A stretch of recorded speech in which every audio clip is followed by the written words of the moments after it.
The Legacy of Rome, Gladiator II, through the lens of storytelling. It's surprising to think that Ridley Scott, a director with a storied career spanning decades, has ventured into the realm of sequels only 4 times: Hannibal, Prometheus, Alien Covenant, and now Gladiator II. While his Alien follow-up sparked debate for their intricate narratives that some felt detracted from the original's raw intensity, Gladiator II takes a different path. Stripped of unnecessary complexities, this sequel offers a straightforward retelling of the classic tale of political unrest through the eyes of a warrior. Yet, as history reminds us, there's timeless power in simplicity, especially when told with flair. In Gladiator II, Scott breathes new life into the story, with an energetic cast and a modern edge that transforms a long unasked-for sequel into a cinematic triumph. A new gladiator rises. Just as Maximus Decimus Meridius once stood as a symbol of defiance and honor, Lucius, Paul Mescal, the exiled heir of Rome, finds himself shackled in Roman custody, thrust into the brutal world of gladiatorial combat. However, Lucius carries a more personal burden. He's torn between his righteous anger against a corrupt system and his admiration for the ideals of Maximus, who once inspired him as a boy. This inner conflict drives the first half of Gladiator II, setting Lucius apart as a hero shaped by, but not bound to, Maximus's legacy.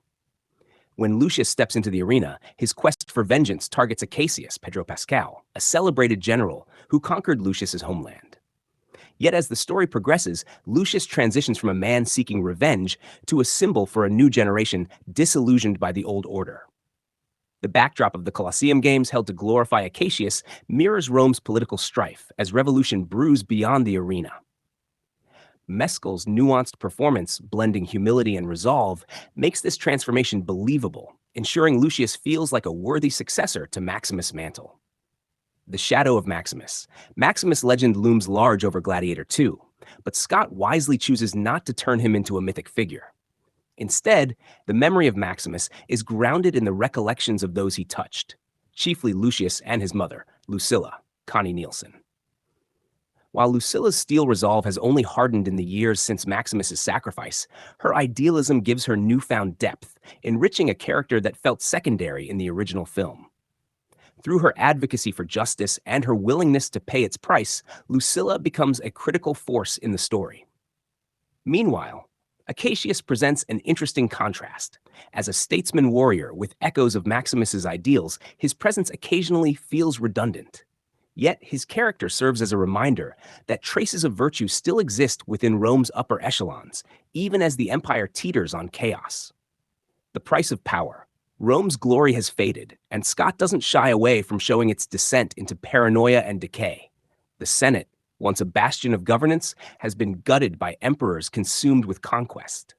Gracchus, Derek Jacobi, represents the last vestiges of a broken system, while Lucilla works tirelessly to steer Rome toward justice from within its rotting core.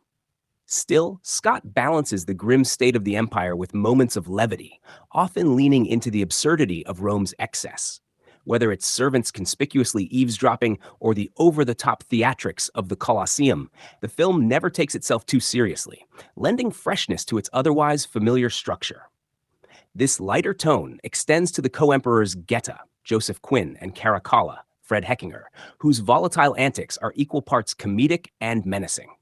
Their erratic behavior, tinged with slapstick flair, makes them memorable, even if they lack the depth of Commodus. And yes, their monkey companion in a dress might not rival Commodus's sinister schemes, but it certainly keeps things lively. A new force emerges. Denzel Washington delivers a powerhouse performance as Macrinus, a former slave turned gladiator trainer who wields unexpected influence over Rome's politics.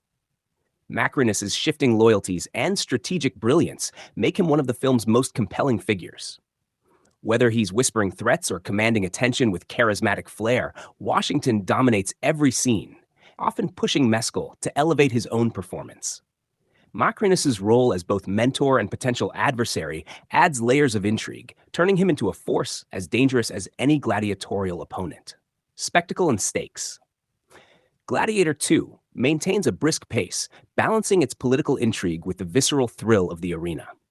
The action sequences, amplified by 20 years of VFX advancements, deliver jaw-dropping spectacle, from naval battles staged within the Colosseum to a chaotic clash with furious baboons. However, the grand set pieces occasionally feel rushed, their scale overshadowing the raw emotional intensity of simpler one-on-one encounters.